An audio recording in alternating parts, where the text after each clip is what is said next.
The pretty one has no secrets.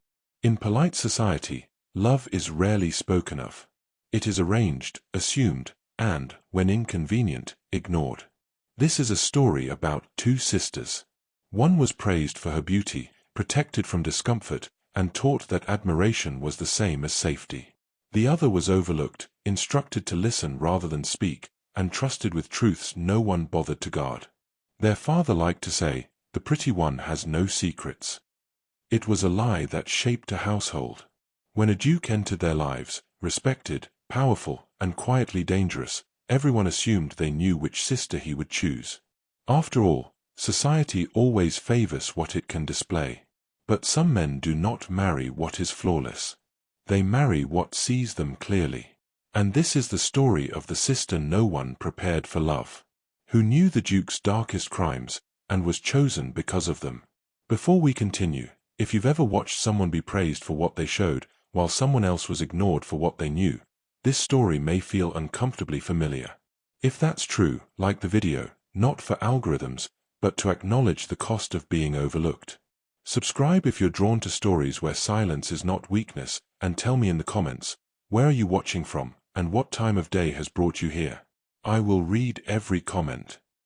There are families who build their futures on land, others on title or fortune, or carefully arranged marriages that secure both. The Cartwright household was built on something less tangible, but no less deliberate, the management of perception. Judas Cartwright understood early that society did not reward truth. It rewarded presentation. And so he became an architect of surfaces, a man who knew precisely which daughter to polish and which to keep in the margins. He had two. The first, Cynthia, was blessed with the kind of beauty that required no explanation. Golden-haired, soft-voiced, with features that photographers would one day call classical and mothers would call a gift from God. She was taught to smile at the right moments, to lower her eyes with practiced modesty, to speak only when her words would charm rather than challenge. She was, in every measurable way, perfect. The second daughter was not. Dorothy had been born 18 months after her sister, and from the beginning, comparisons were inevitable. Where Cynthia's features were symmetrical and soft, Dorothy's were sharper, less easily admired. Her hair was darker, her frame less delicate, her expressions too direct for comfort. She was not ugly. She was simply unremarkable, and in a household where appearance was currency, that was failure enough. By the time Dorothy was 7, the household had already divided itself accordingly. Cynthia's days were filled with tutors in French, piano, watercolor. She was dressed in silks chosen to complement her complexion. She was introduced to visitors as our eldest, with a tone that implied no further daughters were worth mentioning. Dorothy was given different lessons. She was taught to manage household accounts, to oversee the staff, to handle correspondence her father deemed too tedious for his own attention. She was present at dinners, but seated where light did not favor her. She was included in family portraits, but positioned to the side, where cropping would be easy if necessary. She learned early that her value was utility, not display. And because she was useful, because she was trusted with logistics and errands and the small indignities of practical life, she was also trusted with things no one thought to guard. Servants spoke freely in her presence. Tradesmen discussed debts they would never mention in front of Cynthia. Her father's associates, when they visited, spoke of investments, favors owed, reputations that required careful management. They did not lower their voices when Dorothy entered a room, because they did not consider her dangerous. She was, after all, the daughter no one would listen to. So she listened instead. She learned that her father's respectability was constructed on selective silence. That certain debts were paid not in currency, but in favors that could never be spoken of in polite company. That the Cartwright name was maintained not through virtue, but through the careful deflection of inconvenient truths. She learned that beauty was not merely admired in their household. It was weaponized. Cynthia's perfection was her father's insurance policy, a guarantee that when the right opportunity arose, when the right gentleman expressed interest, the family's future could be secured through a single, flawless transaction. And Cynthia, sheltered as she was, never questioned it. She believed her father's affection was unconditional. She believed admiration meant safety. She believed the lie he repeated often enough that it became doctrine. The pretty one has no secrets. It was a comforting fiction. It suggested that beauty and innocence were inseparable, that someone so lovely could not possibly be entangled in anything ugly. It reassured visitors, investors, potential suitors.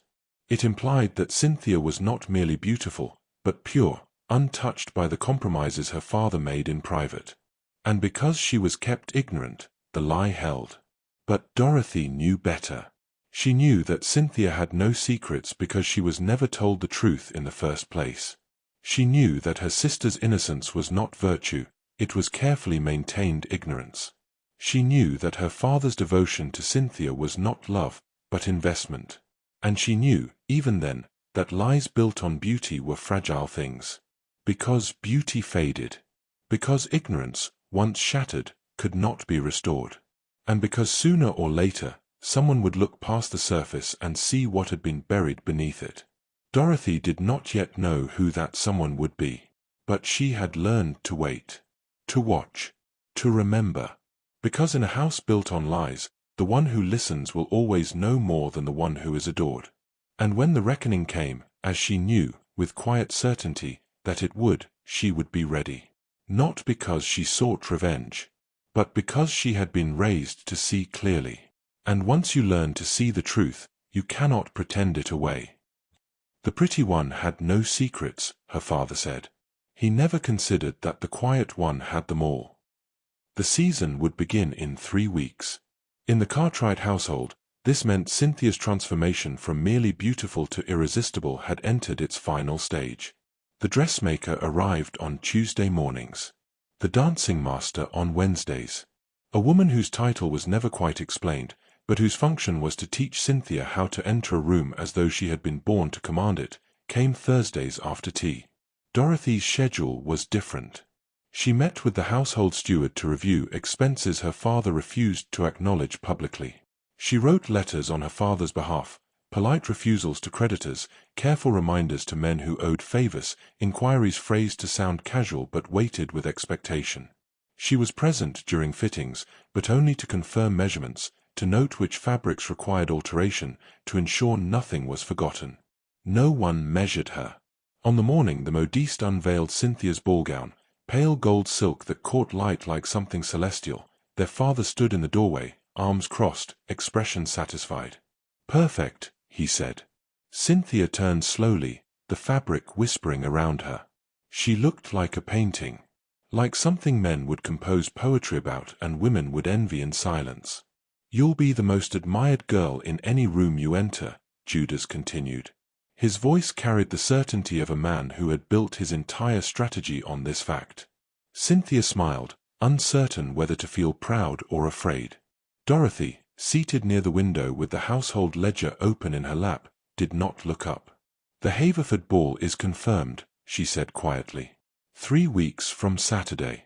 We've received the invitation." Her father glanced at her, as though surprised she had spoken. "Good. Cynthia will need new gloves. Something delicate." "Already ordered," Dorothy replied. "They'll arrive Thursday." He nodded, dismissed her again without realizing he had done so, and returned his attention to Cynthia. "There will be men of significance at Haverford's estate," he said. "Titled men. Men whose interest could secure your future." Cynthia's smile faltered slightly. "I don't know that I'll know what to say to them." "You don't need to say much," her father assured her. "You only need to be exactly what you are." Dorothy's pen paused briefly on the page. She knew what he meant. Beautiful. Pleasant. Unburdened by complexity. Later that afternoon, Dorothy was alone in her father's study, filing correspondence he had left scattered across his desk. Most of it was routine, social pleasantries, minor business matters. But one letter, folded carelessly and shoved beneath a stack of others, caught her attention. It was from a banker in London. The tone was polite, but the subtext was unmistakable. Payment was overdue. The family's credit, while not yet in jeopardy, was no longer unquestioned. Certain assurances would need to be made, or certain arrangements finalized, before further extensions could be granted. Dorothy read it twice. Then she placed it back exactly where she had found it. She did not ask her father about it. She had learned, long ago, that questions were only welcome when they concerned logistics. Broader inquiries, about debt, about reputation, about the gap between what the household appeared to be and what it actually was, were met with irritation or dismissal. So she stayed quiet. But she remembered. That evening, the family dined together. Cynthia spoke animatedly about the upcoming season, her excitement unguarded. She listed the families who would be in attendance, the estate she hoped to visit, the gentlemen she had heard mentioned in admiring tones by other mothers. Their father listened with approval. Dorothy ate in silence, her presence noted only when her father required confirmation of some detail, whether the carriage had been arranged, whether the staff understood the household would be reduced during their absence, whether invitations had been answered in time. She answered each question precisely. No one asked what she thought of the season. No one asked if she had gowns prepared, or whether she hoped to dance, or if there was anyone she wished to meet. It did not occur to them that such questions might apply to her. After dinner, as Cynthia retired to practice her piano, another skill to be displayed, Dorothy remained in the drawing room, reviewing the week's expenses. Her father poured himself brandy and stood near the fire. "You've been efficient," he said, without turning to face her. It was as close to praise as he ever came. "Thank you," Dorothy replied. "The season will be important for Cynthia," he continued. "Everything depends on her making the right impression." "I understand." He finally looked at her, his expression unreadable. "You'll accompany us, of course. But your role will be supportive. You understand that, yes?" Dorothy met his gaze evenly. "I've always understood that." He seemed satisfied. He did not notice that she had not agreed, only acknowledged. That night, alone in her room, Dorothy sat by the window and looked out at the gardens her family could no longer afford to maintain properly. The hedges were overgrown. The fountain had not run in months. But from a distance, in certain light, it still looked grand. She thought about the banker's letter. About her father's certainty that Cynthia's beauty would solve problems that beauty had no power to address. About the men who would attend the Haverford ball, men of title, of influence, of carefully guarded reputations. She did not yet know which of them would matter. But she knew how to wait. How to watch. How to listen when others assumed she could not hear. And she knew, with quiet certainty, that the season would not unfold the way her father imagined. Because lies built on beauty were fragile things. And Dorothy had been raised to see the cracks. The letter arrived on a Thursday. It was addressed to Judas Cartwright, written on heavy paper with a seal that even the butler recognized as significant. Dorothy was in the morning room when her father opened it. She watched his expression shift, first surprise, then calculation, then something close to triumph. "Cynthia," he called, his voice carrying through the house with unusual urgency. She appeared moments later, still in her morning dress, her hair not yet properly arranged. "What is it?" He held up the letter as though it were a winning hand at cards. "The Duke of Ashford will be attending the Haverford ball." Cynthia blinked, uncertain why this required immediate announcement. "And," her father continued, his satisfaction barely contained, "he has expressed interest in being introduced to our family." Dorothy set down her teacup carefully. The Duke of Ashford. She knew the name. Everyone did. He was young for a duke, barely 30, but his title was old, his estate vast, his influence considerable. He moved in circles that required both wealth and discretion. He was invited to dinners where policies were shaped and alliances quietly formed. He was, by every measure that mattered to her father, an ideal match. "He's interested in meeting us?" Cynthia asked, her voice uncertain. "He's interested in meeting you," her father corrected. "This is precisely the opportunity I've been preparing you for." Cynthia's hands twisted together, a nervous habit she had been trained to suppress in public but still indulged at home. I don't know anything about him. You don't need to, Judas said, already moving toward his desk to draft a response. You only need to be yourself. Beautiful, gracious, charming. The rest will follow. Dorothy rose quietly and moved toward the door. Where are you going? Her father asked, without looking up. To confirm the household arrangements for the ball, she replied. If we're to make a particular impression, there are details that will need attention. He waved her off, already absorbed in his letter. Cynthia lingered, looking uncertain. Dorothy paused at the doorway. You'll be fine, she said softly. Cynthia smiled, grateful for even that small reassurance.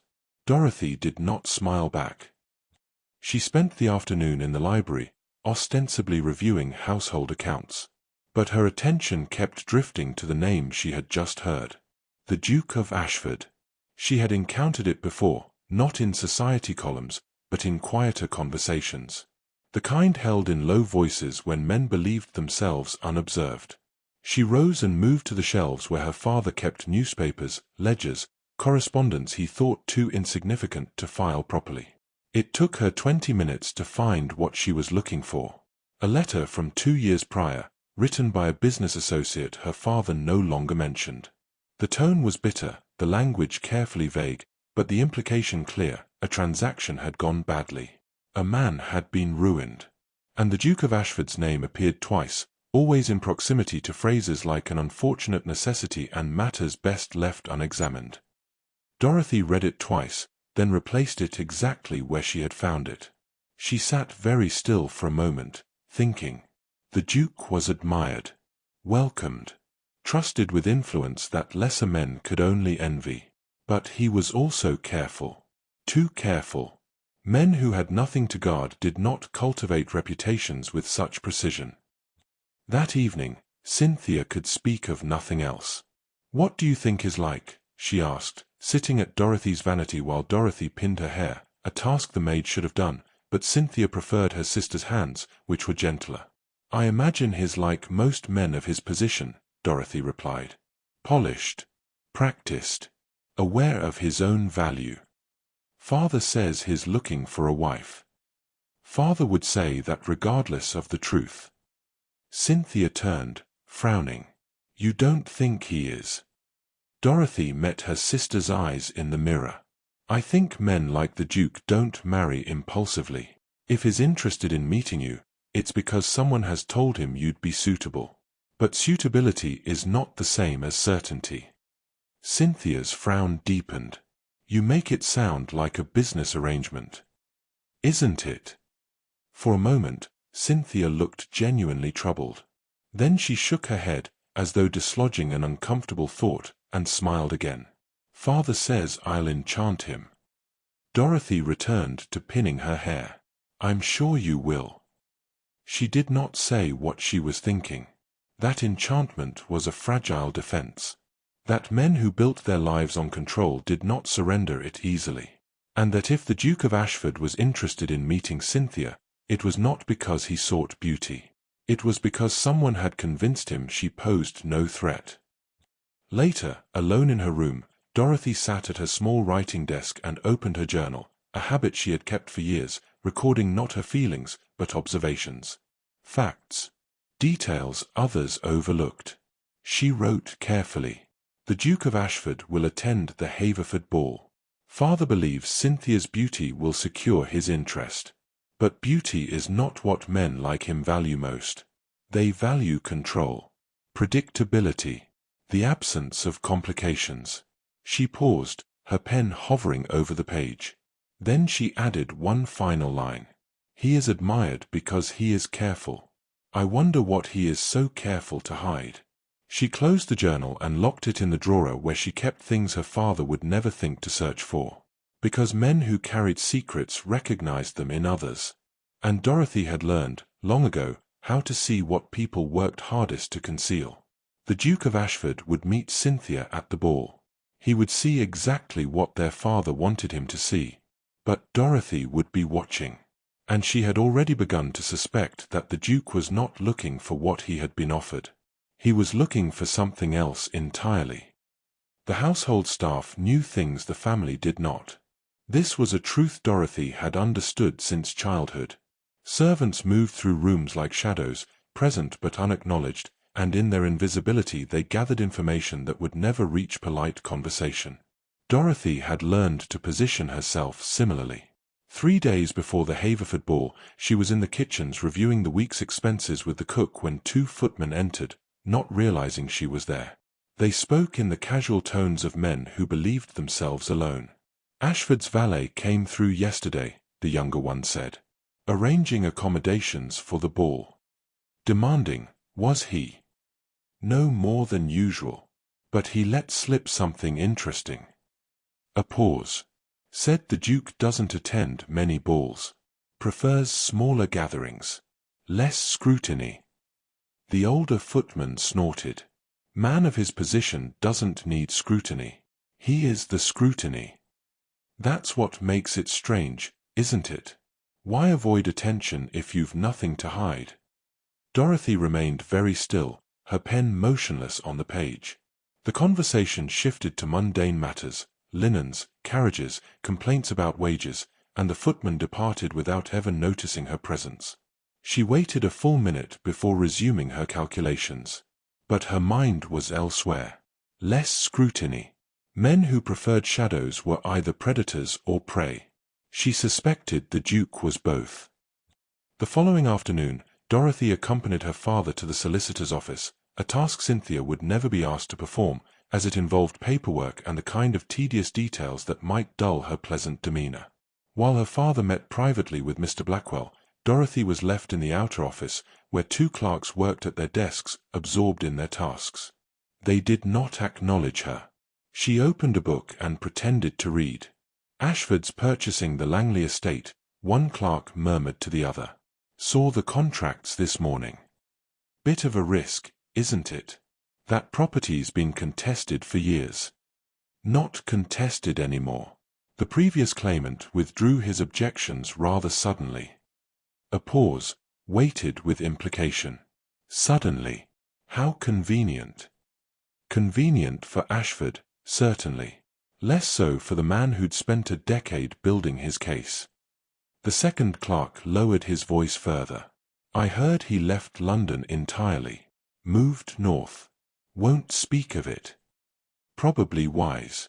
Men who challenge dukes rarely fare well." Dorothy turned a page she had not read.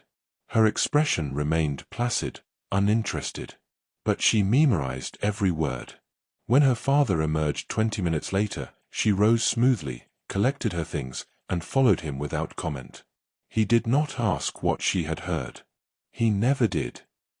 That evening, Cynthia's final fitting took place. The modiste fussed over hems and seams while Cynthia stood patient and golden in the center of the room, a sculpture being perfected. Their father watched with satisfaction. Dorothy sat near the window, mending gloves, a task she had assigned herself because it gave her an excuse to be present without being observed.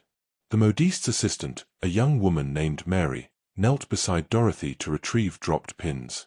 "Your sister will be the envy of every girl at the ball," Mary whispered. Dorothy nodded politely. Mary hesitated, then leaned closer. "My cousin works at Ashford House.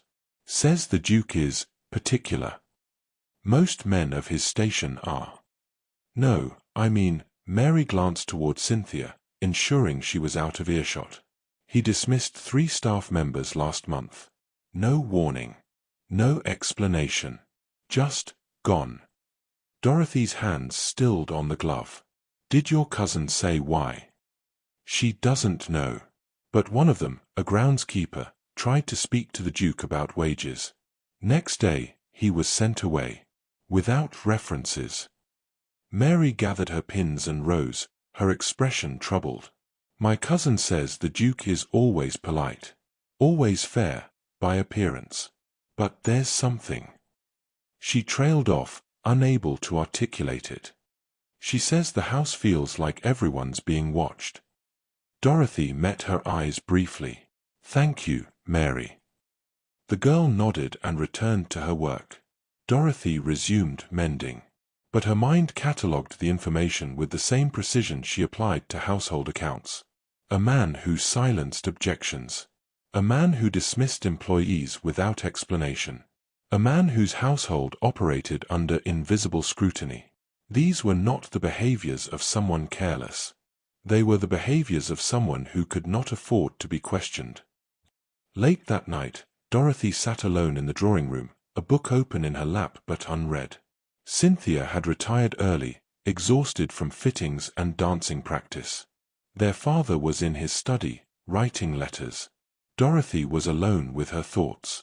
She thought about the Duke of Ashford, about the ruined man whose claim to the Langley estate had been withdrawn, about the groundskeeper dismissed for asking reasonable questions, about a household where servants felt watched. These were fragments, not evidence. But fragments formed patterns, and the pattern emerging was one of controlled silence. The Duke did not commit crimes in the open. He did not need to. He simply made inconvenient truths disappear. Not through violence, but through influence. Through pressure applied so carefully that it left no visible marks. Through power wielded with such precision that objections were withdrawn before they could become accusations. It was elegant, in its way, and far more dangerous than brutality, because brutality could be named. This could only be suspected. Dorothy closed her book. She thought about her father's certainty that Cynthia's beauty would secure the Duke's interest, about Cynthia's hope that she would enchant him, about the lie that had governed their household for so long. The pretty one has no secrets. But the Duke would not be seeking someone without secrets. He would be seeking someone who could keep them. Someone who understood that silence was not weakness. Someone who would not ask inconvenient questions. And in 3 days, at the Haverford ball, he would meet Cynthia, lovely, sheltered, unburdened by complexity. Exactly what their father intended. Dorothy rose and moved to the window. The garden lay dark beyond the glass. She thought about the groundskeeper who had been dismissed without references, about the man who had fled London rather than continue contesting his claim, about all the people who had learned, too late, that the Duke of Ashford did not tolerate challenges. And she wondered what would happen when he discovered that the pretty sister knew nothing, while the quiet one had been listening all along. The Haverford ball would not take place for another 2 days. But the Duke of Ashford requested a smaller introduction first. Dinner at the Cartwright residence. Intimate. Carefully arranged. Judas accepted immediately. The household transformed in preparation. Every surface polished, every imperfection concealed. The dining room, rarely used for anything beyond family meals, was set with silver that had been borrowed, flowers that strained the budget, candles that cast flattering light over faded wallpaper. Cynthia was dressed in pale blue silk that made her look like something from a painting. Dorothy wore grey. Practical, unremarkable, appropriate for someone whose presence was obligatory but not anticipated. Their father had made his expectations clear. Cynthia will sit beside the Duke, he said. You will be pleasant but unobtrusive. This evening is about making the right impression. Dorothy nodded. She understood perfectly which sister was meant to impress. The Duke arrived precisely on time. Edward Blackwood, Duke of Ashford, was a man who understood presentation as well as her father did. He was handsome in the deliberate way of men who maintained their appearance as strategy, well-tailored, composed, with features that suggested authority without aggression. His smile was practiced. His manners impeccable. He greeted Judas with the exact degree of warmth appropriate between near equals. He bowed to Cynthia with visible admiration. Miss Cartwright, he said, your father did not exaggerate your beauty. Cynthia lowered her eyes, a blush rising in her cheeks, genuine, unforced, precisely the response a man like him would find enchanting. You're too kind, Your Grace. Then his gaze shifted to Dorothy. She curtsied, brief and correct. Miss Dorothy Cartwright, her father said, his tone suggesting she was an afterthought worth acknowledging. The Duke's expression did not change, but something in his eyes sharpened. A pleasure, he said. Dorothy met his gaze for exactly the appropriate duration. "Your Grace." She did not smile. She did not add pleasantries. She simply acknowledged him and stepped back. For a moment, so brief it might have been imagined, the Duke looked unsettled. Dinner proceeded as her father had orchestrated.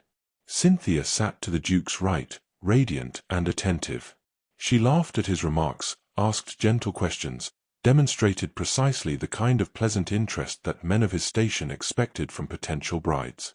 Dorothy sat across from them, silent and less addressed directly. The conversation flowed around her. The Duke spoke of London, of Parliament, of estate management in terms so polished they revealed nothing. Cynthia responded with admiration, her questions designed to flatter rather than probe. Their father watched with satisfaction. It was exactly what he had planned. Until the Duke turned his attention to Dorothy. "Miss Dorothy," he said, his tone courteous but deliberate. "Your father mentioned you manage the household affairs. That must require considerable skill." Dorothy set down her fork carefully. "It requires attention to detail, Your Grace. Most households operate more smoothly when someone attends to what others overlook. And you prefer such work to more decorative pursuits." There was something testing in the question. Dorothy considered her answer. "I prefer to be useful." "Useful." He repeated the word as though examining it. "An admirable quality. Though I imagine it must be isolating, to see what others miss." Cynthia laughed lightly.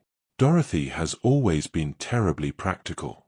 I don't know how she keeps track of it all." The Duke did not look at Cynthia. His gaze remained on Dorothy. "And what do you observe, Miss Dorothy, when you attend to what others overlook?" The question landed like a stone dropped into still water. Judas shifted uncomfortably. Cynthia looked puzzled. Dorothy held the Duke's gaze. "I observe that most people reveal more than they intend, Your Grace, particularly when they believe they are not being watched." Silence. Not uncomfortable, precisely, but weighted. The Duke's expression did not change, but something flickered behind his eyes, recognition, perhaps, or caution. "A dangerous skill," he said quietly. "Only if one intends deception." Her father cleared his throat. "Dorothy has always been unusually perceptive.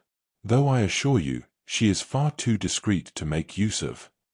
"I don't doubt her discretion," the Duke interrupted, still watching Dorothy. "I suspect she understands the value of silence better than most." Dorothy inclined her head slightly. "Silence is often wiser than speech, Your Grace." "Indeed." He finally looked away, returning his attention to Cynthia. "Though I imagine your sister finds conversation far more natural." Cynthia smiled, relieved to be included again. "I do love a good conversation. Dorothy is always telling me I speak too much." "I've never said that," Dorothy replied. "You've thought it, though." The Duke's mouth curved, not quite a smile, but close. "It seems your sisters know each other well." "We are very different," Cynthia said. "But we understand each other." Dorothy said nothing. Because that, at least, was only half true. After dinner, the Duke spoke privately with Judas in the study. Cynthia retired to the drawing room, flushed with success. "He was wonderful, wasn't he?" she asked Dorothy, who had followed her. "So elegant. So attentive." "He was polite," Dorothy agreed. "More than polite. He seemed genuinely interested." Cynthia paused. "Though I thought it strange when he questioned you so closely. Father looked quite uncomfortable." Dorothy moved to the window. The Duke is a man who prefers to understand his surroundings thoroughly. "What does that mean?" "It means he does not accept surfaces easily." Cynthia frowned. "You make him sound calculating." Dorothy turned to face her sister. "Most powerful men are." "But he seemed kind." "Kindness and calculation are not opposites." Cynthia looked genuinely troubled now. You didn't like him. Dorothy considered the question carefully. I think, she said slowly, that the Duke of Ashford is exactly what he appears to be. Composed. Controlled. Careful. Then what's wrong? Nothing is wrong. But men who are that careful usually have something they are careful about. Cynthia shook her head. You always think the worst of people. No, Dorothy said quietly. I simply don't assume the best.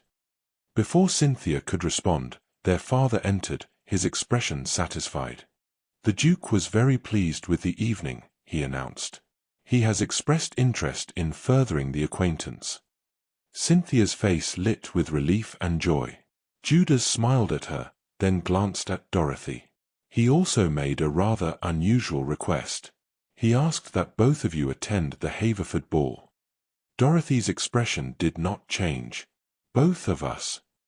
He said it would be improper to exclude you, given that you are sisters. Judas frowned slightly.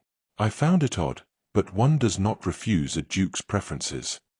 Cynthia looked at Dorothy, uncertain whether to be pleased or concerned. Dorothy said nothing.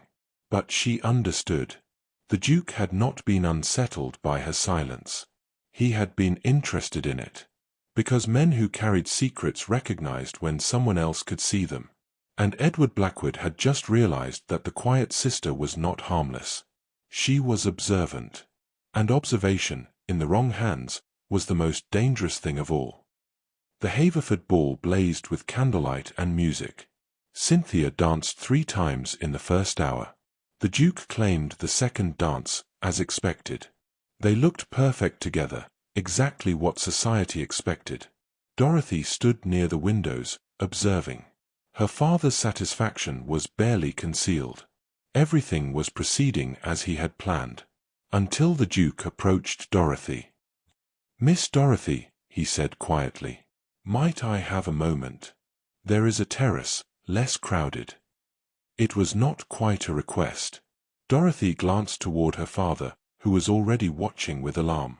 Of course, she said. They walked in silence past clusters of guests who paused to observe, and out onto the terrace where the night air was cool. The Duke moved to the balustrade. For a long moment, he said nothing. Dorothy waited. You are not what I expected, he said finally. I am rarely what anyone expects, Your Grace. Your father presented your sister as the ideal match. Beautiful, accomplished, pleasant. But she knows nothing. She knows what she has been taught. Precisely enough to be charming and insufficient to be dangerous. You, however, know a great deal more. She met his eyes steadily. I pay attention. To what, specifically? Dorothy considered her answer carefully. This was the moment. She could retreat into politeness, deflect, maintain the safe distance her father would prefer. Or she could speak plainly. To inconsistencies, she said. To the gap between what is said publicly and what is whispered privately. To the people who leave rooms suddenly and the questions that are carefully not asked. The Duke's jaw tightened almost imperceptibly. And what inconsistencies have you observed regarding me? Dorothy turned to face the gardens, giving him the courtesy of not watching his reaction. I observed that you avoid scrutiny despite having every right to invite it. That men speak of you with respect, but also with caution. That the Langley estate dispute resolved itself remarkably quickly once you expressed interest in the property. Silence. When he spoke again, his voice was very quiet. Who told you about Langley? No one told me anything, Your Grace. I simply listen when people assume I cannot hear. And what else have you heard? That you prefer smaller gatherings. That your household operates under careful management. That you dismissed staff without explanation. She paused. That someone once challenged you and left London rather than continue the contest. The Duke's hands gripped the balustrade. You speak of rumors. I speak of patterns. Patterns can be misleading. They can. But they can also be illuminating. He turned to face her fully now, and there was something dangerous in his expression, not anger, precisely, but the cold assessment of a man deciding whether someone posed a threat. "Why are you telling me this?" Dorothy met his gaze without flinching. "Because you asked. And because I suspect you already know that I know. And yet you stand here calmly, speaking to a man you believe has committed crimes." "I did not say crimes, Your Grace. I said inconsistencies." "The implication is the same." "Perhaps. But implication is not accusation." The Duke studied her for a long moment. "You are either very brave or very foolish." "I am neither. I am simply clear-sighted." "And what do you see when you look at me?" Dorothy considered the question with the same careful attention she gave to household accounts. "I see a man who wields power with precision, who understands that influence is more effective than force, who has made choices that benefited him at the cost of others, and who has arranged matters so those costs remain invisible." "You paint me as a villain." "No. I paint you as pragmatic. Villains act without conscience. You act with full awareness of consequence, you simply prioritize your own interests." The Duke's expression shifted, surprise, perhaps, or something close to respect. "And this does not disturb you?" "It would disturb me if you pretended otherwise. I find honesty more tolerable than performance. Even when the honesty is damning. Especially then." He turned away, his shoulders tense. "Your father offered me beauty and innocence. A bride who would never question, never challenge, never see past the surface. And instead you found someone who already knows the worst." "Yes." Dorothy allowed the silence to settle before speaking again. "I will not repeat what I know, Your Grace. I have no interest in exposing you. But I will not pretend ignorance either."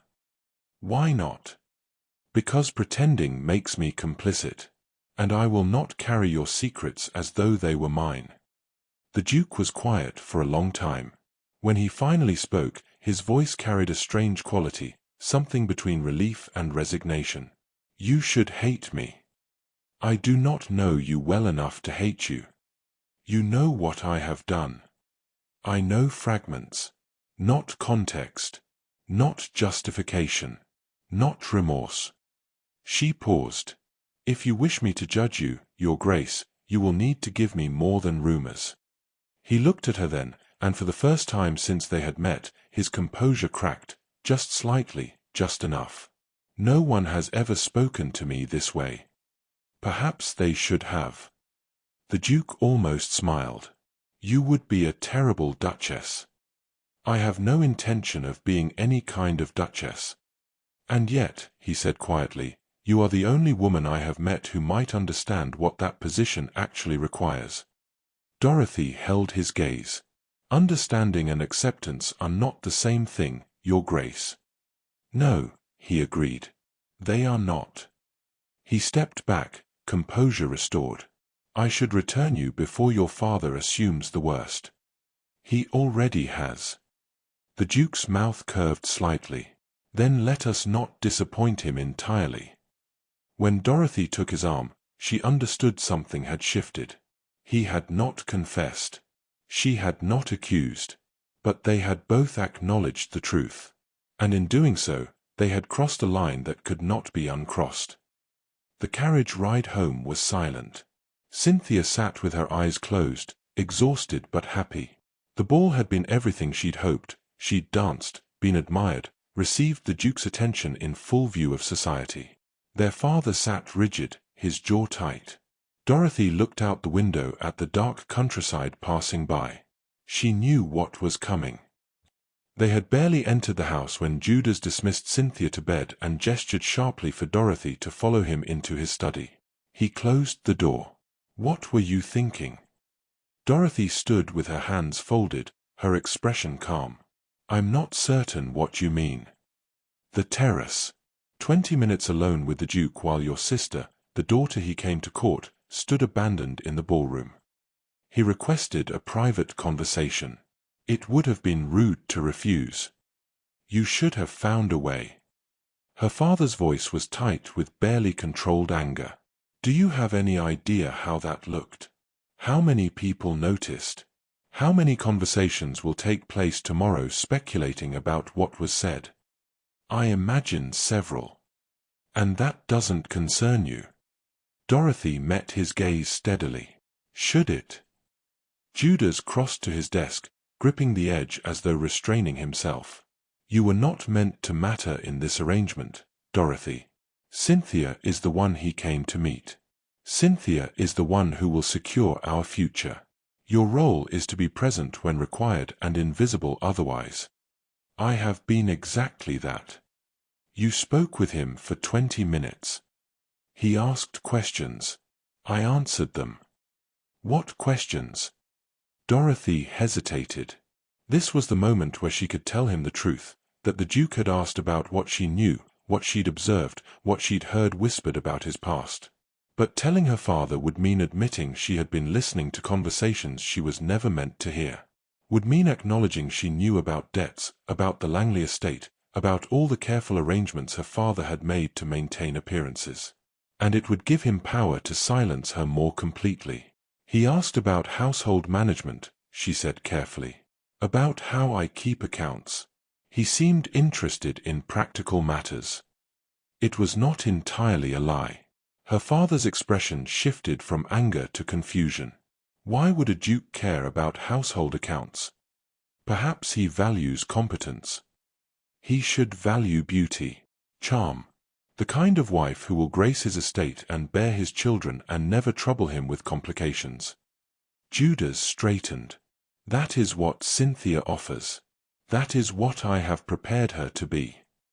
And she performed beautifully tonight.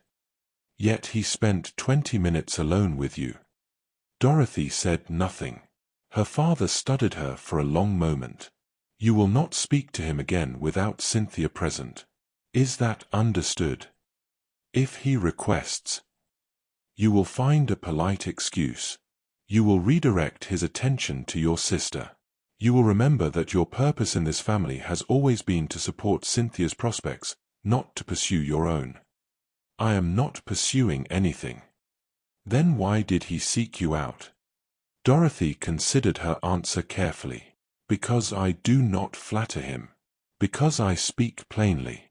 Because he is surrounded by people who tell him what he wishes to hear, and perhaps he found it refreshing to speak with someone who does not. Her father's eyes narrowed. Men like the Duke do not marry women who speak plainly.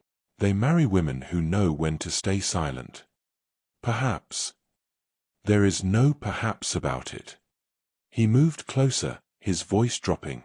I have built this family's reputation on careful management, Dorothy. On knowing which truths to speak and which to bury. On understanding that appearance matters more than honesty. I know.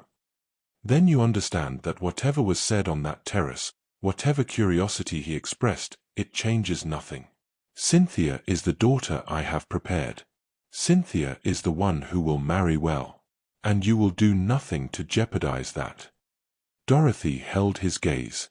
I have never jeopardized Cynthia's prospects. You jeopardize them by existing as you are. By being too observant, too direct, too willing to see what should remain unseen. His voice hardened. But you will not ruin this opportunity. Not for her. Not for this family. What are you asking me to do? I am not asking. I am telling you, stay away from the Duke. If he calls again, you will be unavailable. If he writes, you will not respond. Cynthia is the prize, and you will not distract him from that truth. Dorothy's jaw tightened. And if he insists, then you will make it clear that your sister is the appropriate choice. That you have no interest in courtship. That whatever conversation took place tonight was merely polite discourse and nothing more. He stepped back, his expression cold. You were raised to be useful, Dorothy. Not to be chosen. Remember that. The words landed like a slap. Not because they were cruel, but because they were exactly what she had always been taught. Dorothy left the study without another word. She climbed the stairs to her room, closed the door, and sat at a small desk. Her hands were shaking. Not from anger. From the weight of recognition. Her father had just told her, in the clearest terms possible, that she did not deserve to be seen. That her value was utility, not worth. That even the possibility of being chosen was a threat to the order he had built. And he expected her to comply. To step back. To make herself invisible again. Dorothy opened her journal and wrote carefully. Father has forbidden me from speaking to the Duke. He believes I am a distraction from Cynthia. He is not entirely wrong. She paused, pen hovering over the page. Then added, but the Duke did not seek me out because I am beautiful. He sought me out because I do not lie to him. And I will not begin now, not for Father, and not for the Duke himself. She closed the journal. Outside, the night was still. Tomorrow, her father would resume his careful orchestration, positioning Cynthia, managing appearances, ensuring that the Duke's interest settled where it was meant to. But Dorothy had learned something tonight. The Duke of Ashford was not looking for what her father was offering. He was looking for someone who already knew the worst about him. And no matter what her father demanded, she could not pretend she didn't. The truth had been spoken. And it could not be unspoken. The Duke called 3 days later. Judas received him in the drawing room with visible satisfaction, Cynthia at his side in a dress of pale rose silk. Dorothy was notably absent. She had been instructed to remain upstairs, reviewing household accounts that could easily have waited. The visit lasted an hour. When the Duke departed, Cynthia was flushed with pleasure, and their father looked relieved. He was very attentive, Cynthia reported. He asked about my interests, my opinions on literature, whether I enjoyed the countryside. Excellent, Judas said. He is clearly moving toward a formal arrangement. Cynthia smiled, but there was uncertainty in her eyes. He asked where Dorothy was. The satisfaction in their father's expression faltered. What did you tell him? That she was occupied with household matters. He seemed disappointed. Judas waved this away. Men of his station are accustomed to having their curiosity satisfied. He will adjust. But 2 days later, the Duke called again. And again, he inquired about Dorothy's absence. The third time he visited, he was more direct. I had hoped to speak with Miss Dorothy as well, he said, his tone polite but firm. I find her perspective on estate management quite valuable. Judas smiled tightly.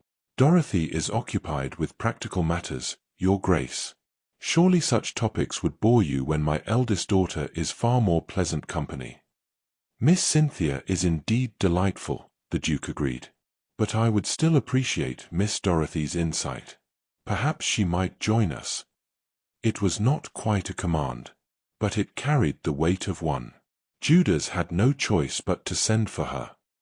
Dorothy entered the drawing room with her usual composure, curtsied briefly, and took the seat her father indicated, positioned carefully away from the Duke, near the window where she might be easily overlooked. The Duke's gaze followed her. Miss Dorothy, I was just telling your father that I have been considering improvements to my estate. I thought you might have useful observations. I know very little about estate management, Your Grace. But you understand systems, organization, how things operate most efficiently. He turned to Judas. I find Miss Dorothy's practical knowledge quite remarkable. She sees details others miss. Cynthia looked confused. Their father looked alarmed. Dorothy has always been attentive to details, Judas said carefully. Though I'm certain Your Grace's own steward would be better suited to. My steward tells me what I wish to hear, the Duke interrupted quietly. I find that less useful than I once did. Silence settled over the room. Dorothy met the Duke's gaze and understood immediately what he was doing. He was disrupting her father's careful arrangement. Not with declarations or demands, but with pointed questions that could not be refused. The conversation that followed was strange. The Duke asked Dorothy about household efficiency, about managing competing priorities, about how one balanced immediate needs against long-term stability. They were practical questions, but beneath them ran a deeper current. I have made decisions in the past that benefited my interests at the expense of others, he said at one point. I justified them as necessary, but I find myself questioning whether necessity is sufficient justification. Cynthia blinked, uncertain how to respond. Dorothy answered quietly. Necessity often becomes an excuse for choices we would rather not examine too closely. Yes. The Duke's gaze sharpened. Precisely that. But examining them later does not undo what was done. No, it does not. He paused. Does that mean one should not examine them at all? It means one should examine them knowing that understanding is not the same as absolution. Judas cleared his throat. Perhaps we might discuss more pleasant topics. I find this topic quite enlightening, the Duke said, not looking away from Dorothy. Your daughter has a clarity I rarely encounter. Cynthia shifted uncomfortably. Their father looked as though he might interrupt again, but the Duke continued. I have recently begun reviewing certain decisions. The Langley estate acquisition, for instance. I wonder if it was managed as fairly as it might have been. Dorothy's hands stilled in her lap. The Duke was speaking aloud what had only been whispered. I imagine, she said carefully, that fairness is often sacrificed to efficiency when power is unequal. And does that make it acceptable? No. It makes it common. The Duke's expression shifted, something between pain and recognition. You do not soften your judgments. You did not ask me to. For a long moment, he simply looked at her. Then he rose, the movement signaling the visit's end. Thank you for your time, Miss Cynthia. As always, your company is most pleasant. He turned to Dorothy. And thank you, Miss Dorothy, for your honesty. It is uncommon. Judas escorted him to the door, his expression carefully neutral. But Dorothy saw the tension in his shoulders. The Duke was no longer following the script. That evening, Cynthia came to Dorothy's room. He barely spoke to me today, she said quietly. He asked questions, but his attention was elsewhere. Dorothy set down her book. He was being polite. No, he was being troubled. Cynthia sat on the edge of the bed. He spoke of things I didn't understand. Decisions he regretted. Fairness and power. It was as though he was having a conversation with himself. Perhaps he was. But why in our drawing room? Why with you? Dorothy met her sister's gaze. Because I am willing to hear him speak it aloud. You would tell him he is good and fine and need not trouble himself. I tell him the truth. Cynthia's eyes filled with hurt. You think I lie to him? I think you have been taught to comfort, not to challenge. It is not dishonesty. It is what Father prepared you for. And what were you prepared for? Dorothy considered the question. To see what others prefer to ignore. Cynthia was quiet for a moment. He's choosing you, isn't he? I don't know. Father will never allow it. I know. Cynthia stood, her expression sad and confused. I don't know whether to be relieved or hurt. After she left, Dorothy returned to her window. The Duke was not seeking permission. He was seeking something else entirely. Not beauty. Not innocence. Not the careful illusion her father had constructed. He was seeking someone who would not absolve him. And for reasons Dorothy could not entirely explain, he had decided that person was her. But wanting truth and accepting its consequences were different things. The Duke could question his past aloud. But could he bear to be held accountable for it? That remained to be seen. The letter arrived for Dorothy directly. Not through her father. Not addressed to the household. To her. The handwriting was precise, the seal unmistakable. She opened it in her room, alone. Miss Dorothy, I would appreciate the opportunity to speak with you privately. There are matters I wish to discuss that cannot be addressed in your father's drawing room. If you are willing, I will be riding near the East Woods tomorrow at 10 o'clock. No chaperone is required. I understand this is irregular, but I believe you understand the necessity. Edward Blackwood. Dorothy read it twice. This was not a request a respectable young woman should accept. Meeting a man alone, without supervision, without her father's knowledge, it violated every rule she had been taught. But Dorothy had never been taught those rules for her own protection. She had been taught them to preserve her father's control. She burned the letter in her fireplace and went to bed. The next morning, she told the household she was walking to the village for ribbons. No one questioned her. The Duke was waiting near the stone bridge where the East Woods met the road. He dismounted when he saw her, his expression grave. "You came. You asked. I was not certain you would." Dorothy stopped a careful distance away. "What did you wish to say that could not be said in a drawing room?" The Duke looked at her for a long moment. Then he spoke with the kind of precision that comes from rehearsed confession. "The Langley estate. The previous claimant was a man named Thomas Hewitt. He had a legitimate case, stronger than mine, in fact. But I wanted the land, and I had resources he did not." Dorothy waited. "I did not threaten him. I did not need to. I simply made it clear that continuing his claim would be inconvenient. For his business. For his family. For his reputation." The Duke's jaw tightened. "Within a month, he withdrew. He moved north. He will not return. You ruined him. I made it impossible for him to stay. The distinction is minimal." Dorothy's expression did not change. "What else?" The Duke seemed almost surprised by the question. "A man came to me 2 years ago with evidence of financial irregularities in a venture I was involved in.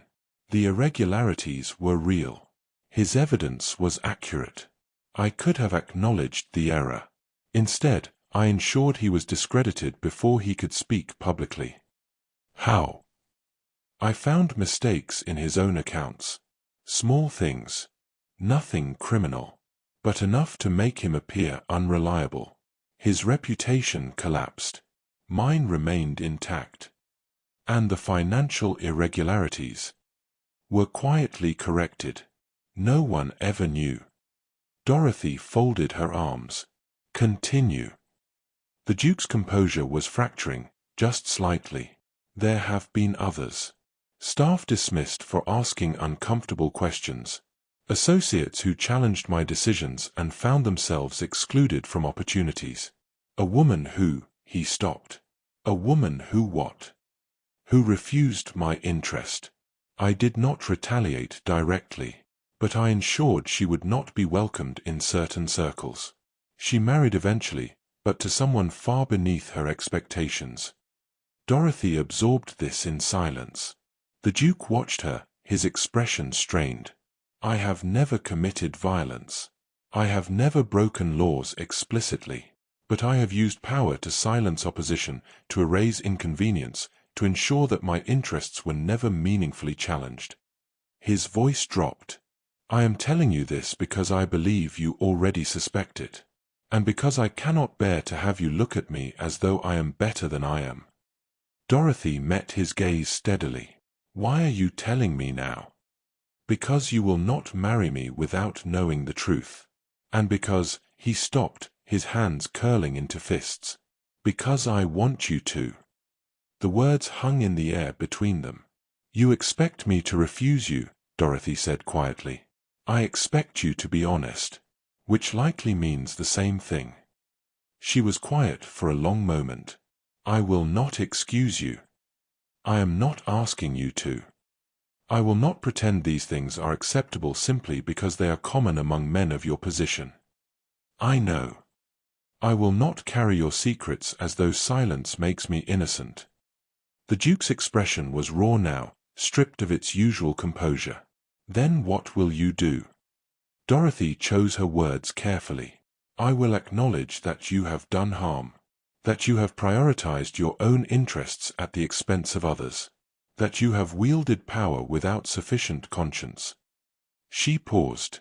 But I will also acknowledge that you are choosing to speak this aloud, that you are questioning what you once justified, that you are seeking accountability rather than absolution.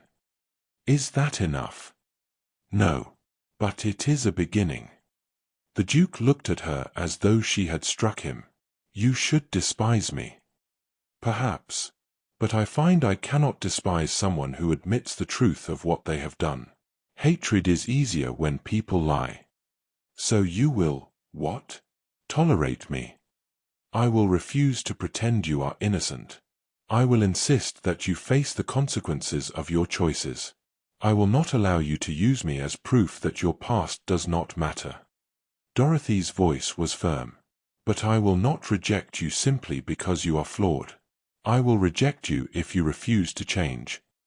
The Duke was silent for a long time. You are setting conditions. Yes. You are asking me to be accountable. I am demanding it.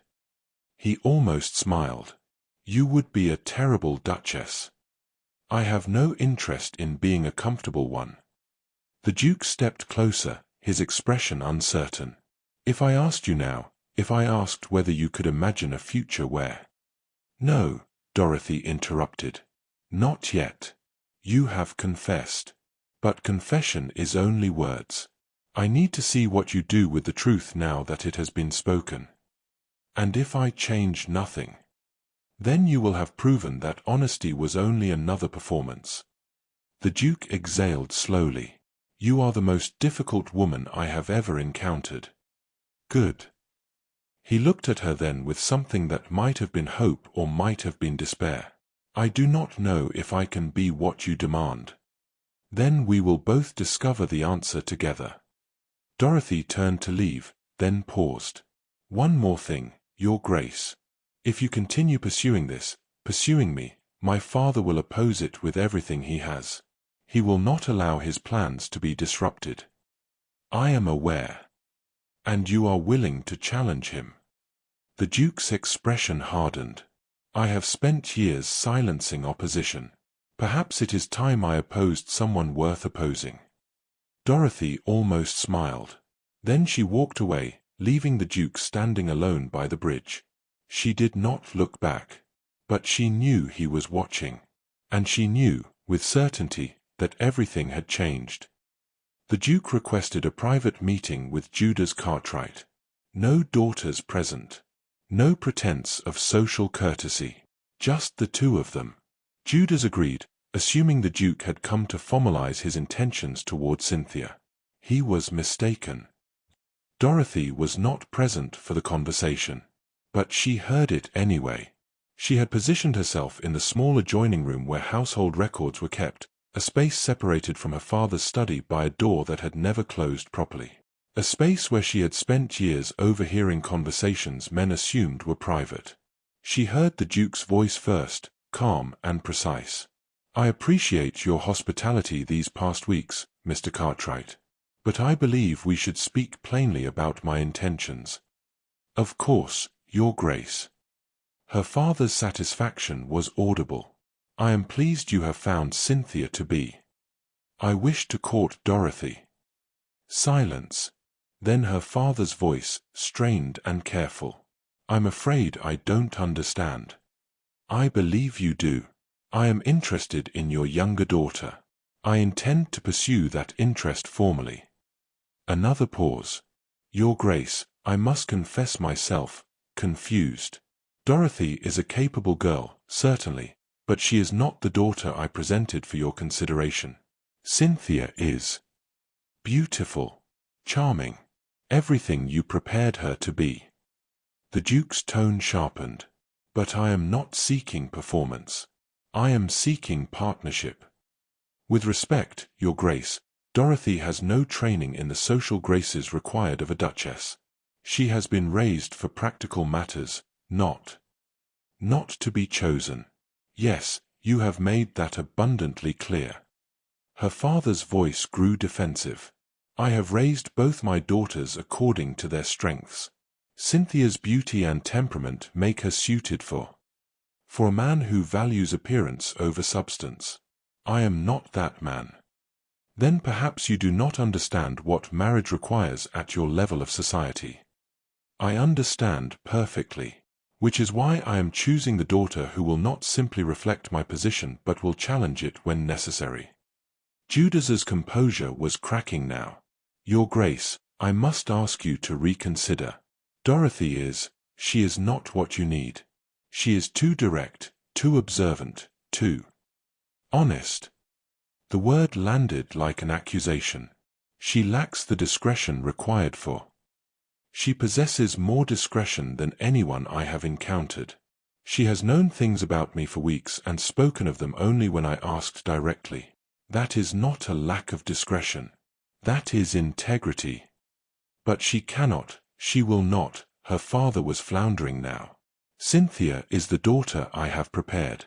The one I have invested in. The one who can secure your financial stability. Silence. The Duke continued, his voice colder now. I am aware of your debts, Mr. Cartwright. I am aware that this entire arrangement was designed to secure an advantageous marriage for your family. I am not offended by that, it is common enough. But I will not be manipulated into choosing the daughter you prefer simply because your plans require it. This is not about my plans. It has always been about your plans. You have raised one daughter to be admired and the other to be invisible. You have told yourself this was for their benefit. But it was always about control. Judas's voice turned hard. You know nothing about how I have raised my daughters.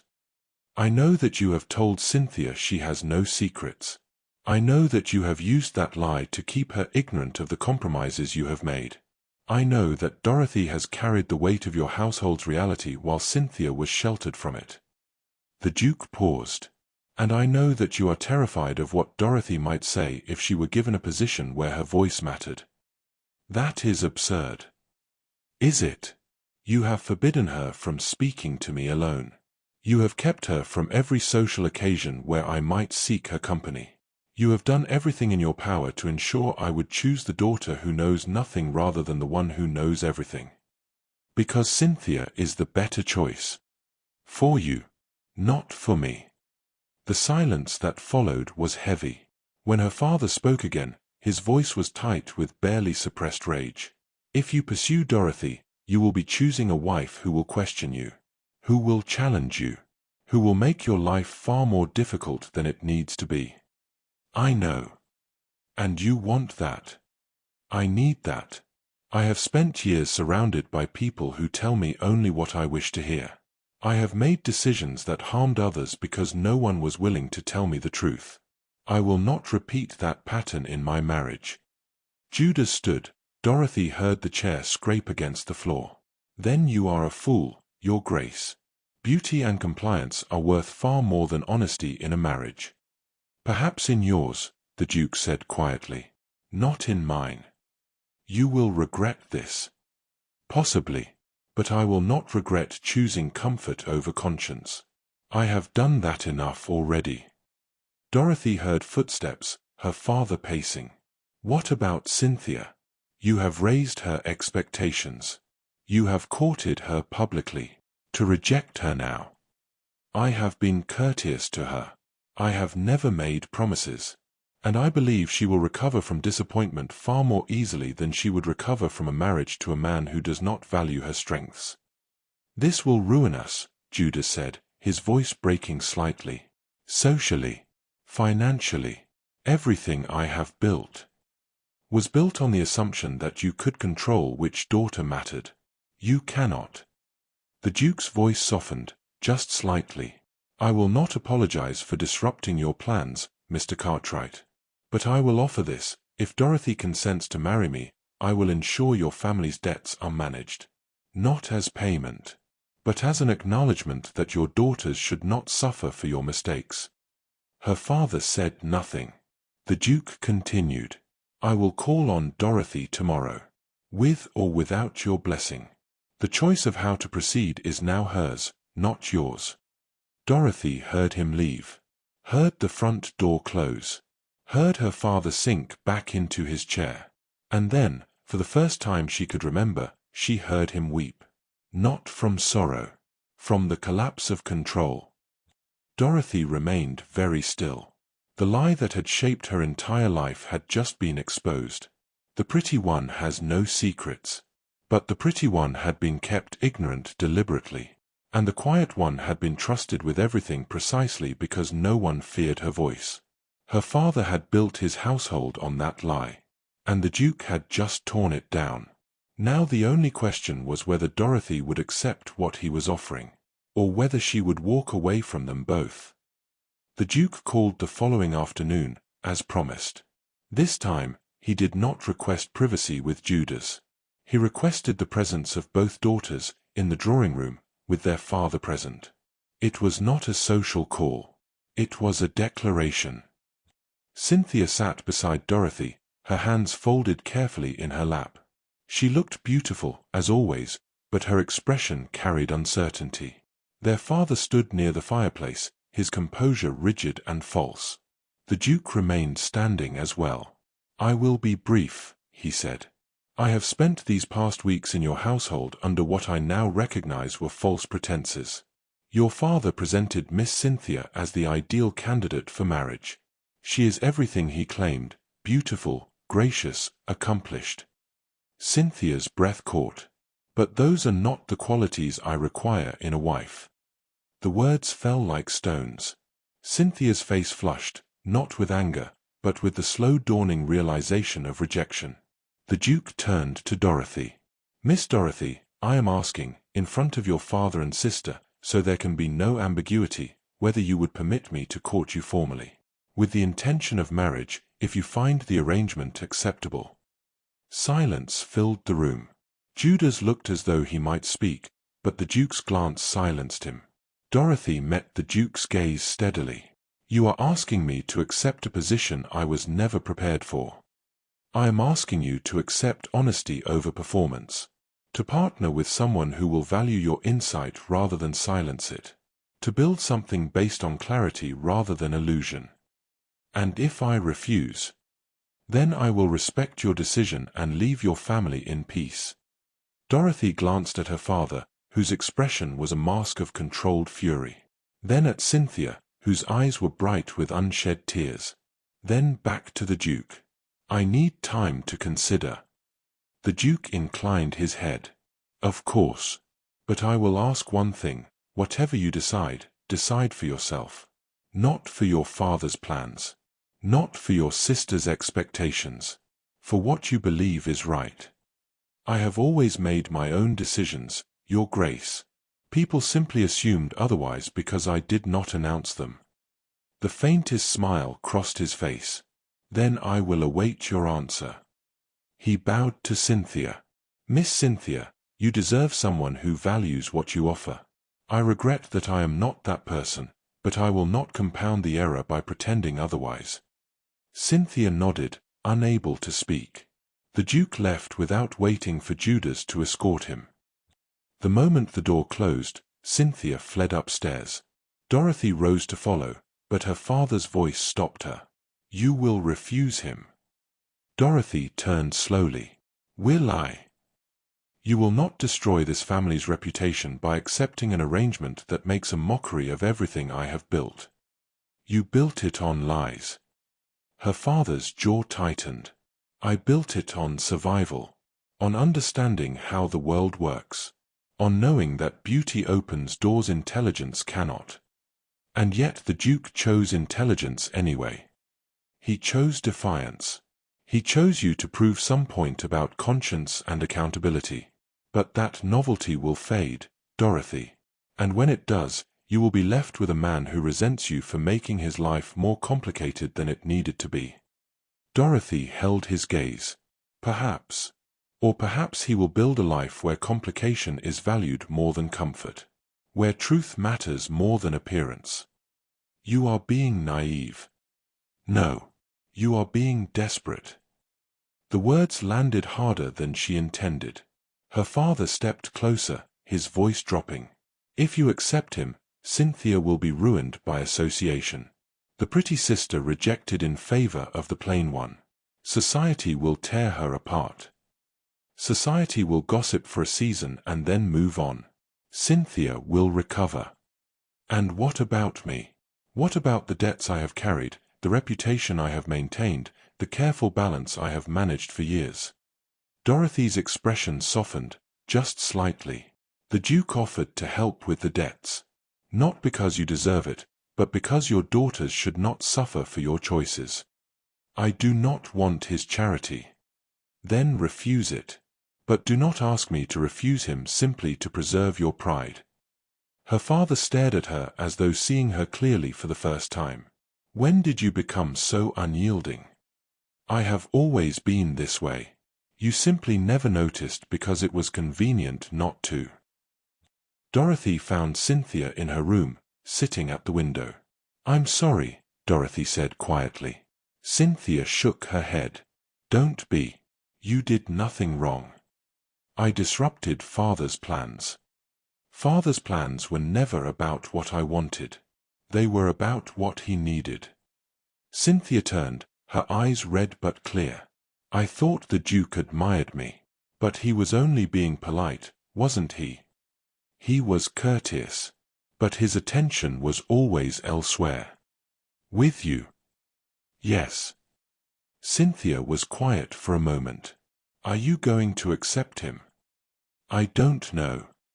But you're considering it. I am considering whether I can build something real with someone who has done terrible things but is willing to acknowledge them.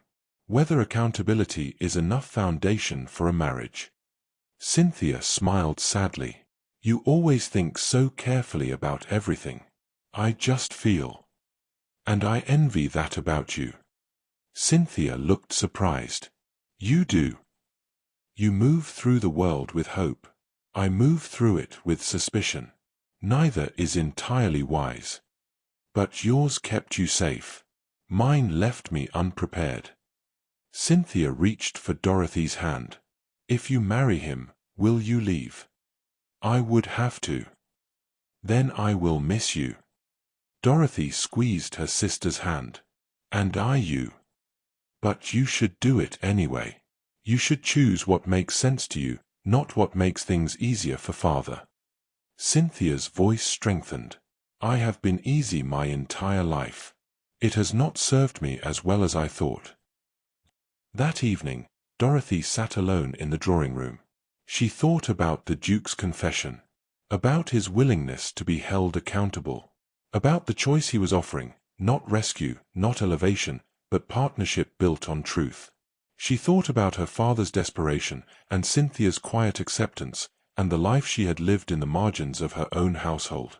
And she thought about what it would mean to step into visibility, to be chosen not despite being difficult, but because of it. The next morning, she wrote her answer. It was brief, precise, clear. Your Grace, I accept your courtship on the condition that honesty remains the foundation of whatever we build. I will not soften your past. You will not diminish my voice. We will hold each other accountable, or we will not proceed. If these terms are acceptable, you may call on me tomorrow. Dorothy Cartwright.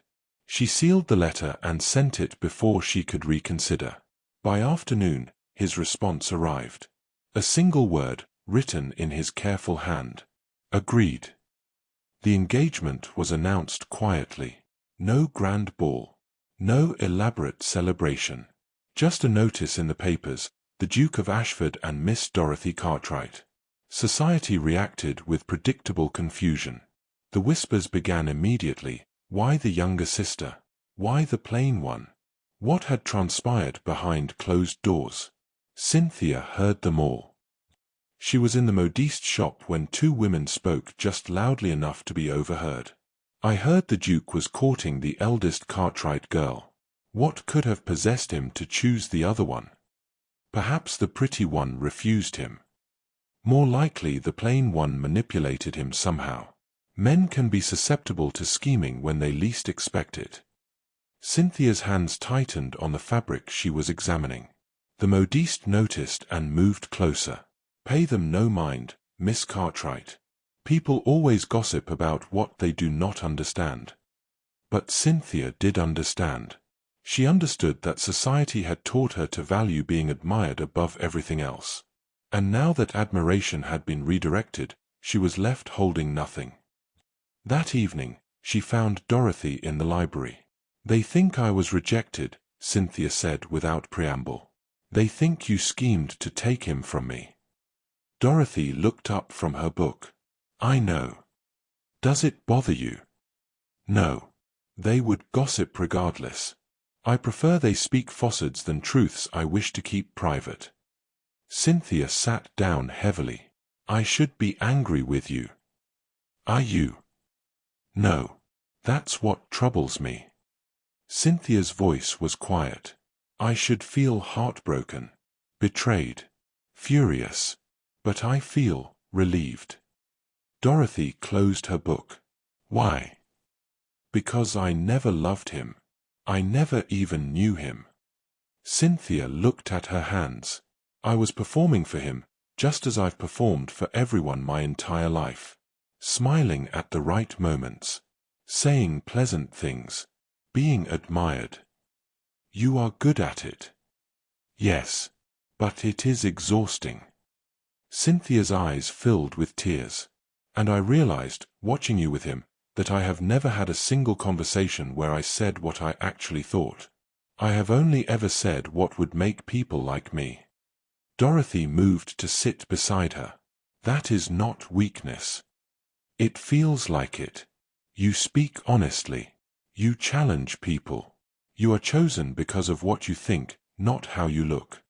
And you are kind, warm, capable of joy in ways I am not. Neither is better, Cynthia. We are simply different." Cynthia wiped her eyes. "Father told me beauty was all I needed. That if I was lovely enough, gracious enough, pleasant enough, my future would be secure. He told you what he needed to believe. And I believed it too. Until the Duke looked past me to you." Cynthia's voice broke slightly. "And I realized that everything I thought was valuable, my beauty, my charm, my ability to please, none of it mattered to someone who wanted truth instead of performance." Dorothy took her sister's hand. "Your beauty matters, Cynthia. Your warmth matters. But Father taught you that those things were enough to protect you. They are not. They never were. Then what will protect me? Knowing yourself. Speaking honestly. Choosing what you want rather than what others expect." Cynthia was quiet for a long moment. "I do not know what I want." "Then perhaps this is your opportunity to discover it." Over the following weeks, Cynthia began to change. Small things at first. She declined invitations she did not wish to accept. She expressed opinions at dinner instead of simply agreeing with whoever spoke. She asked questions about the household finances, about decisions their father made, about things she had previously ignored as unpleasant. Their father noticed. "You are becoming difficult," he told her one evening. "Good," Cynthia replied. "Dorothy has always been difficult, and she was chosen anyway." Dorothy was chosen because the Duke has peculiar values. Most men do not. Then perhaps I should seek peculiar men. Judas looked appalled. But Cynthia simply smiled, a real smile this time, not the practiced one, and left the room. One afternoon, Dorothy found Cynthia reading in the garden. Not a novel. A book on estate management. "You hate practical subjects," Dorothy said, surprised. "I thought I did. But I think I just hated being told I was too delicate to understand them." Cynthia looked up. "Will you teach me? About accounts, about household management, about the things Father never thought I needed to know." "Why now?" "Because I do not want to be helpless. I do not want to marry someone and discover I know nothing about the life I am entering. I do not want to be kept ignorant for my own protection." Cynthia's expression was resolute. "I want to be prepared. The way you are." Dorothy sat beside her.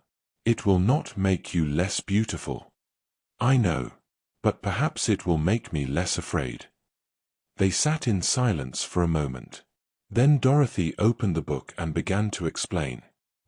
A month after the engagement was announced, Cynthia attended a dinner where a young gentleman, a second son, respectable but not titled, asked her opinion on a political matter. In the past, she would have deflected charmingly. Instead, she answered honestly. He looked surprised, then intrigued. They spoke for an hour. When Cynthia returned home, she looked thoughtful rather than pleased. "What is it?"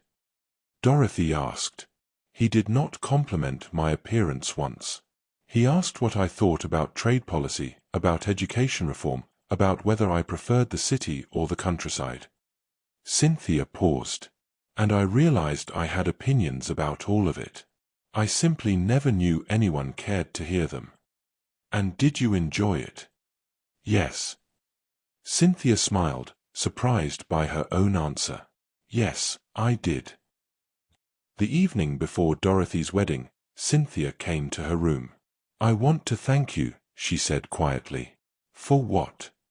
"For showing me that being chosen for the wrong reasons is worse than not being chosen at all." Cynthia's eyes were clear now, free of the uncertainty that had haunted them for weeks. "Father told me beauty was safety, but you showed me that truth is stronger. You would have learned it eventually." "Perhaps. But I am glad I learned it from you." Dorothy embraced her sister. "You will be fine, Cynthia. Better than fine." "I know. Because I am no longer waiting to be admired." Cynthia pulled back, her expression determined. "I am learning to be respected instead." And Dorothy, looking at her sister's transformed expression, believed her. Ignorance had never been innocence. But awareness, once gained, could become strength. And Cynthia was finally, truly awake. The wedding was small. No grand cathedral. No hundreds of guests. No spectacle designed to impress society. Just family, a handful of witnesses, and a ceremony that prioritized substance over performance. Dorothy wore grey silk, elegant but restrained, a dress chosen for herself rather than for observers. The Duke wore no pretense. When they exchanged vows, there was no romance in the air, only clarity. A promise to hold each other accountable. A commitment built on truth rather than illusion. The wedding breakfast was brief. Cynthia attended, composed and genuine in her well wishes. Their father attended as well, though his expression carried the weight of a man watching his carefully constructed world collapse into something he could no longer control. He did not toast the couple. The Duke did not require his blessing. Later that afternoon, before they departed for the Duke's estate, Dorothy walked through the gardens one final time. The hedges were still overgrown. The fountain still dry. But the house no longer felt like a trap. She heard footsteps and turned to find the Duke approaching. "Having second thoughts?" he asked. "No.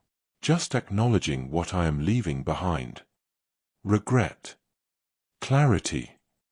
She looked at the house. "I was raised in the margins of this place. Useful but unimportant. I am not sorry to leave it." "And yet you look thoughtful." Dorothy considered her answer carefully. "I am thinking about what happens now. You have chosen me because I see you clearly. Because I will not pretend your past does not matter. But clarity is easier before marriage than within it." The Duke nodded slowly. "You are wondering if I will resent you for it?" "Yes." "I cannot promise I will not. There will be moments when I wish you would soften your judgments. When I wish you would choose comfort over honesty. And in those moments, I will remember why I chose you. Because comfort almost destroyed me." He met her gaze. "I need someone who will refuse to let me forget what I have done, even when it is inconvenient." Dorothy studied him for a long moment. "That is a terrible burden to place on a wife." "I know.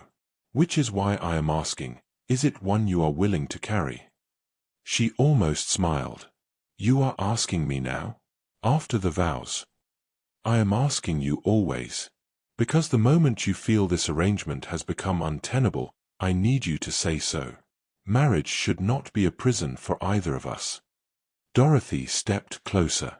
Then I will tell you plainly, I will hold you accountable. I will speak when silence would be easier. I will refuse to carry your secrets as though they were mine. But I will not do so cruelly. I will not wield truth as a weapon. And if I fail to change, then we will address that failure together. But I will not stay silent about it. The Duke exhaled slowly.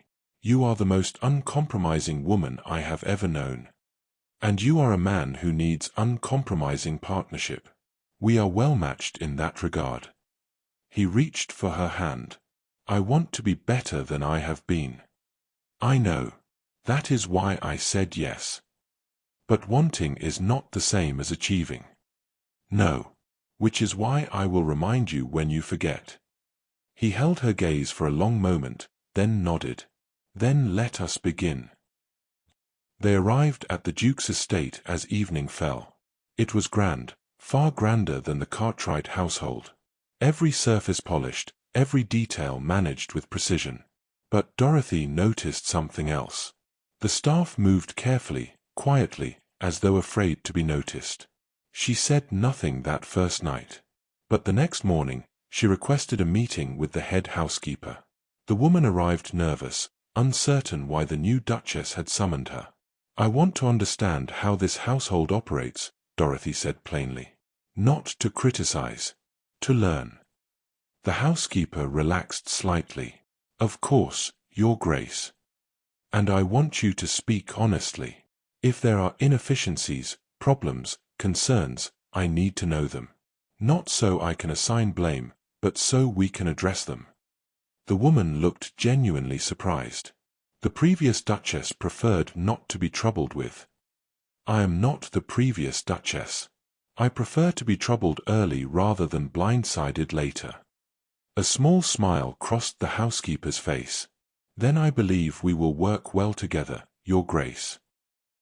That evening, Dorothy found the Duke in his study reviewing estate documents. You spoke with Mrs. Calloway, he said without looking up. I did. She seemed unsettled. She seemed relieved. Apparently no one has asked her opinion about household operations in years. The Duke set down his pen. I have always preferred efficiency to consultation. Efficiency often requires consultation. People work better when they believe their insight matters. He leaned back in his chair. You have been Duchess for one day and you are already reorganizing my household. I am learning it. There is a difference. And when you find things you wish to change, I will discuss them with you. This is your estate. But it is now mine as well. We should manage it together. The Duke studied her for a moment. You meant what you said. About partnership. I do not say things I do not mean. I am beginning to understand that. Dorothy moved to the window, looking out over the estate grounds. You have power here. Influence. Resources. You could do a great deal of good. Or a great deal of harm. Yes. Which is why I am here. The Duke rose and joined her at the window. To keep me honest. To remind you that power without conscience is simply control. She turned to face him. You have spent years wielding control. I am asking you to wield something else.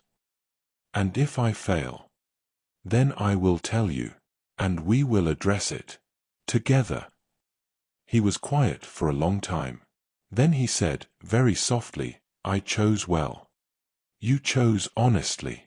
That is rarer. Months passed. The Duke began to change, slowly, imperfectly, but genuinely. He reinstated a groundskeeper who had been dismissed unjustly. He quietly compensated a family who had lost their livelihood due to decisions he had made years prior. He began consulting Dorothy before making decisions that affected the estate's tenants. There were difficult moments. Times when he resented her refusal to soften uncomfortable truths. Times when she grew weary of carrying the weight of his conscience. But they spoke of it plainly. They did not pretend the difficulties did not exist. and they did not allow resentment to fester into silence.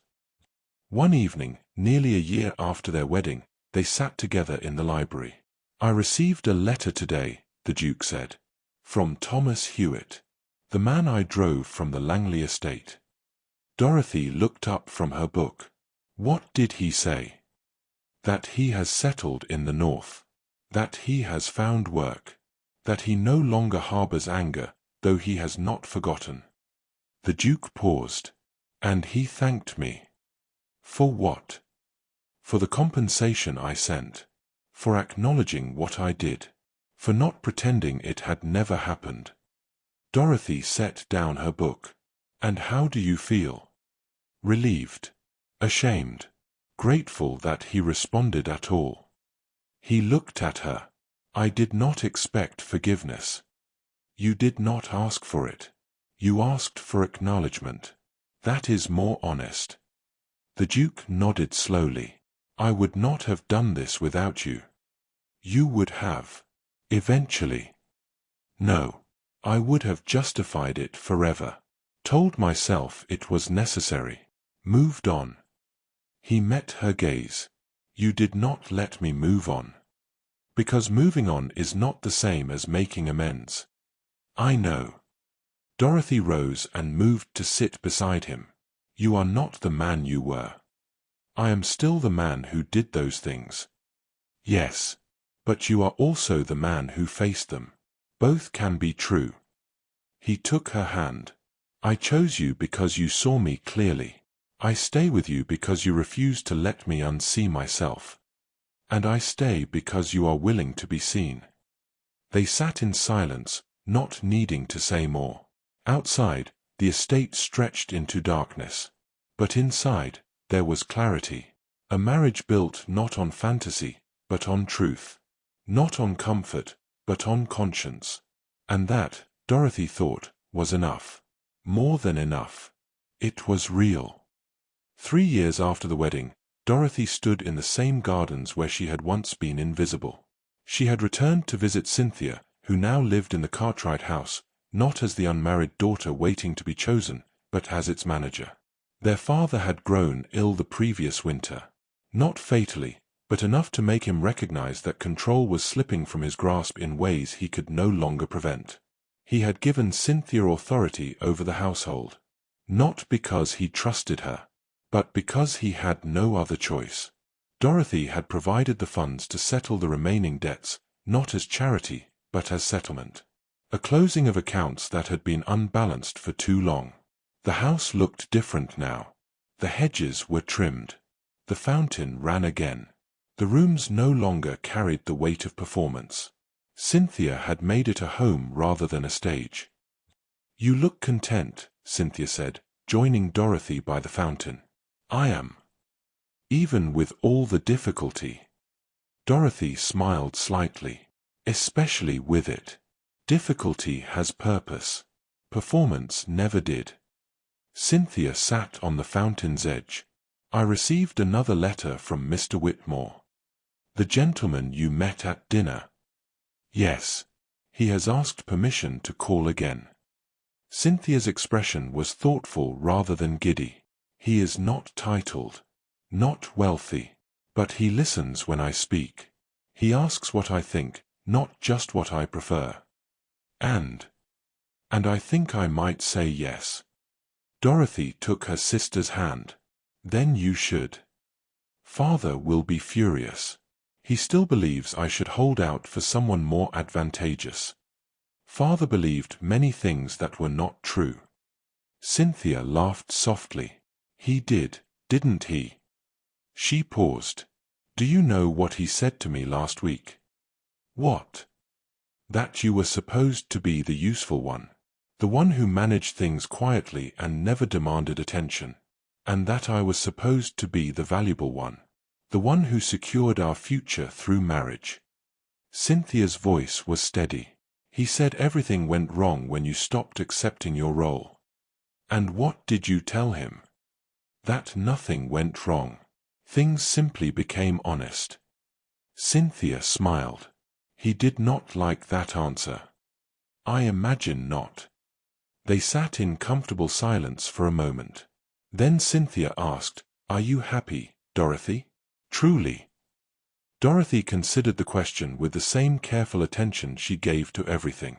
"I am married to a man who has done terrible things, who still struggles with the instinct to control rather than collaborate, who resents me sometimes for refusing to make his life easier. That does not sound like happiness. But he is also a man who listens when I speak, who changes when confronted with truth, who values my insight more than my compliance." Dorothy looked at her sister. "I am not happy in the way you mean, but I am satisfied. I am respected. I am seen. That is enough. That is everything." Before Dorothy left, she stopped by her father's study. He sat at his desk, older now, diminished by illness and the collapse of the world he had built on lies. "You came," he said, not looking up from his papers. "I did." "To gloat?" "No. To settle the last account." She placed an envelope on his desk. He opened it.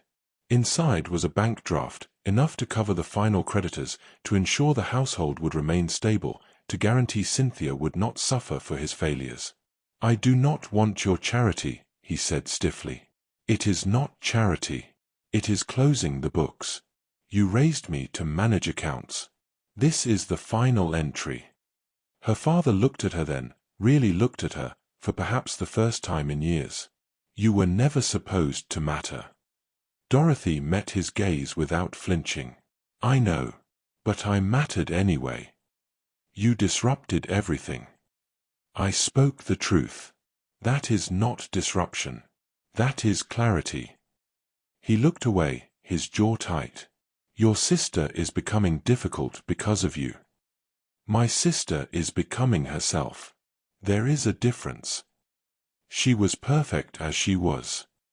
She was performing. Now she is living. Those are not the same." Her father said nothing. Dorothy moved toward the door, then paused. "You told me once that I was raised to be useful, not to be chosen. You were right. But you were wrong about what that meant." He looked up, uncertain. "Being useful taught me to see what others overlooked, to listen when others dismissed me, to value truth over appearance." She held his gaze. "You meant it as limitation. It became my strength. And you think that justifies defying me?" "I think it means I was never yours to control. I was simply waiting to understand that." She left without waiting for his response. On the journey back to the estate, the Duke rode beside the carriage rather than inside it. Dorothy opened the window. "You are restless," she observed. "I am thinking." About the fact that you returned to the place that tried to make you invisible, and you were not diminished by it." Dorothy considered this. "I was never diminished by their expectations, only by my belief that they were correct." The Duke smiled slightly. "And now? Now I know better." He reached through the window and took her hand. "I am grateful you did not stay invisible." "So am I." That evening, back at the estate, Dorothy stood in the library where she had spent so many hours holding the Duke accountable, challenging his decisions, refusing to let him retreat into old patterns. The room no longer felt like a battlefield. It felt like a partnership. The Duke entered, carrying letters. Thomas Hewitt wrote again. "He has purchased land in the north. He wanted me to know." "And how do you feel?" "Relieved that he is rebuilding. Ashamed that it was necessary." He set the letters down. "But no longer paralyzed by the shame. That is progress." "Yes, it is." He moved to stand beside her at the window. "Do you ever regret it?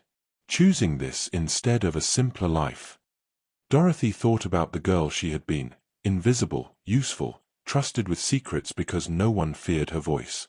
She thought about the woman she had become, seen, respected, chosen not despite her clarity but because of it. "No," she said quietly. "I regret nothing." Not even the difficulty. Especially not that. Difficulty means we are building something real. The Duke pulled her close. I chose you because you saw me clearly. And I chose you because you were willing to be seen. Even when it was painful. Especially then. They stood together in the fading light, two people who had built a marriage not on beauty or illusion, but on the harder, truer foundation of accountability and truth. The lie that had governed Dorothy's childhood, the pretty one has no secrets, had been exposed, dismantled, replaced with something better. The truth. That secrets were not virtue. That beauty was not safety. That being seen clearly was worth more than being admired from a distance. And that the sister no one had prepared for love had found something rarer. A partnership built on honesty. A life built on conscience. A choice that held. Not because it was easy, but because it was real. And real, Dorothy had learned, was the only thing worth choosing. She had been raised to be invisible, but she had learned to see. And in the end, that made all the difference. Some loves are never spoken of, others are remembered. Some truths are rejected because they are inconvenient. Some people are ignored because they see too clearly. If this ending left you unsettled, share the story with someone who understands what it means to be chosen not for beauty, but for truth. Like the video if you believe integrity deserves recognition. Subscribe if you stay for stories where love is earned, not displayed. And if you're still here, tell me where you're watching from, and what hour of your life met this ending. I'm listening.